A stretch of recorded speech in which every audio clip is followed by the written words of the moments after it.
John, as we launched our new sponsor today, which is Subway, I think the burning question is, the question everyone wants to know, what's your favourite sandwich?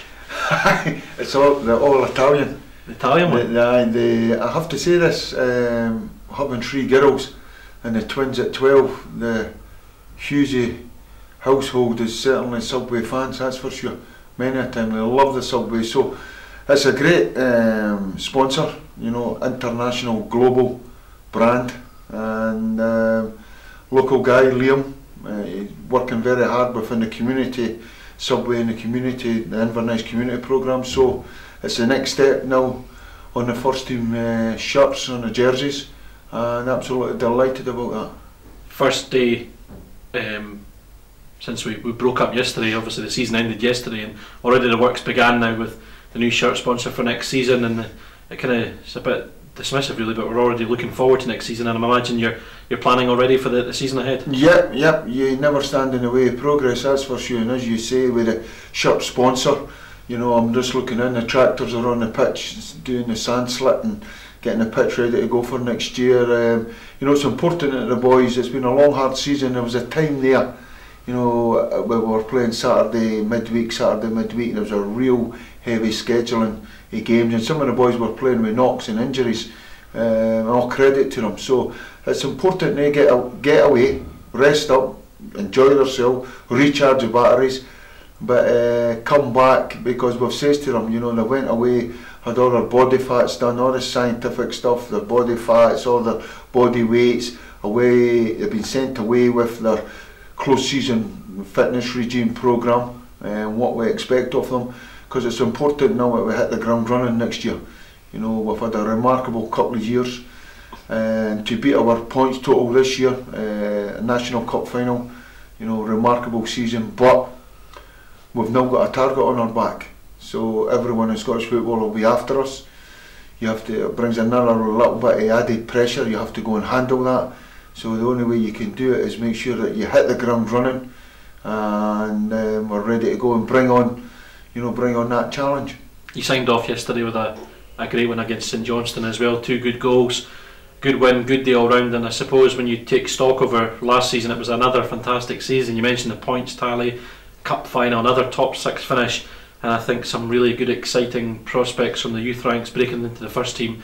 It was really a kind of season of positives really, wasn't it?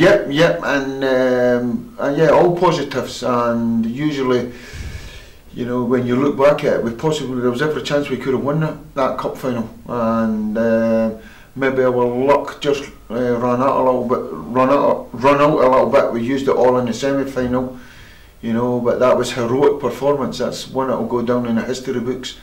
You know, to do it with 9 men, absolutely unbelievable. You know, I felt that the supporters were very proud, the boys in the cup final. You know, we took Aberdeen to penalty kicks, and it's anybody's in penalty kicks. And then, as you say, with the league campaign, you know, getting in the top 6 again, and really, you know, cementing that, getting 5th. And it was important yesterday to get that 5th spot, because financially it does make a difference. And if it goes a long way to helping the chairman and the board of directors out, then so be it, because they've been very kind to us throughout the season, and if that goes away to help the chairman balance his books, then so be it. Would we want 1 or 2 players in? Yes, certainly, but listen, we bring a big centre forward in here, everybody's banging up the drum about a centre forward, then are you going to hinder the progress of Ryan Christie, Nick Ross, these guys that can play in there. Marley's went centre forward, done okay the times he's been over there, fully running. And all credit to the players, a number of them over the season have played in a lot of different positions, and it tells me that we're very adaptable. You know, if you look at Big Drape centre half yesterday, Shinny back in midfield, Carol Tremarco centre half the week before, Danny Williams back at left back, and they're very, very adaptable, and they give good performances. So, you know, that is key. It's that's very, very important that you've got that flexibility within your squad. But it's something that we're still looking at. You know, if there's one going about that you feel that might improve us, then you will certainly go and try and do it. Listen, if you talk about individuals, and you talk about Bully Mackay especially, to do what he's done, scored 22 goals, is remarkable performance throughout the season. And you're sort of saying to yourself, what would we do if Bully picked up an injury? That's what you could do with that centre forward. But if you bring a centre forward in, you usually play one up, one off, all that stuff. So you're really caught between a rock and a hard place. And most people that want to come to your club, if you're going to try and bring quality to try and improve it, you're looking to play them in the starting 11. They don't want to sit on the bench. So there's all these dilemmas that are going on, but good dilemmas to have. One thing I will say is they've been a wonderful bunch of players to work with, no egos, very receptive to any idea you put out there. They work ever so hard, and I think you can start seeing a lot of the training starting to manifest itself in our style of play. But it's all about winning football matches. And my message to the supporters is, if you've seen a second half against Motherwell and a second half performance against St Johnstone, that's the way I want to go about our business here at Inverness. And if we do that, if we can do it for 90 minutes, then we've certainly, fingers crossed, hopefully reach the same heights as we did this year. It seems a bit strange a day after the end of last season, but pre-season will be soon upon us as well. I know that the supporters like to go and visit the Highland League grounds that they might not have been at for a while. What's the plan pre-season? Yeah, the same as last year. We're going to play as many Highland League teams as we can, and we feel it's important to keep it in the community. It's important for Highland League football, so we're going to play them all.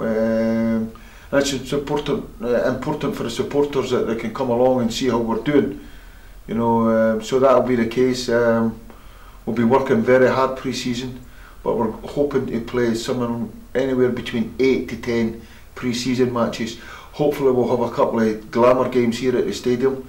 That's still work in progress, but hopefully it will be the case, and the fans can get back along and get back to work and back supporting the team. I have to say again that the supporters I mentioned, they've been wonderful. They really have been wonderful.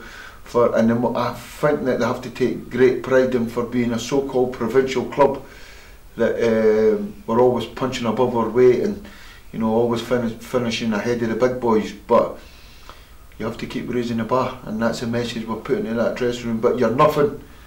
No football club is anything without our supporters. We need their help. We need their support, and if we could still get a lot more coming along, guys that were there in the semi-final and the final, that would certainly help the team along and help the club along. But we're grateful and thankful for the supporters, and hopefully they've enjoyed the season, and hopefully there's good times ahead. And just finally, John, what does the close season have in store for you? For me, I've still got a bit of work to do here. I'm in seeing the chairman.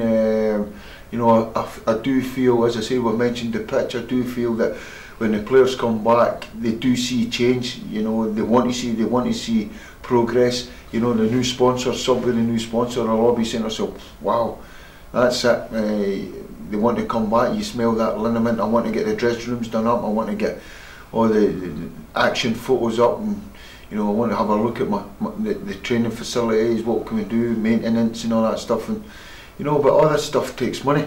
So when the players come back, they go, wow, that everybody, it's not just football environment, anybody that gives your house a lick of paint, here we go. And it's all that stuff. And and then, as I say, finishing 5th yesterday, financially for the club, it could be a good thing for the club. But I've already mentioned that if it helps the board of directors out to balance the books, then so be it. And we want to bring another 1 or 2 new players in, yeah, every manager would. But we've got, I think it's 6 or 7, got another year to go. And if it meant if there's a wee bit extra cash over, and it meant giving it to these guys, then I'd rather do that, because these are the kind of guys that, their character, they've been very good since I've come to the club. And these guys probably, with their work ethic and what they've gave me, possibly to sign a new contract, they possibly deserve that wee wage rise. So if there was any money left over, you might have to look at putting it there. And but that's something that me and the chairman will sit down. One thing I'll say is, we do the best that we can. We work well within our means, and you know, it's enjoyable because it's a real good, honest, hard-working environment to come and work in. Cheers, John. Okay, cheers. Thanks for that, mate.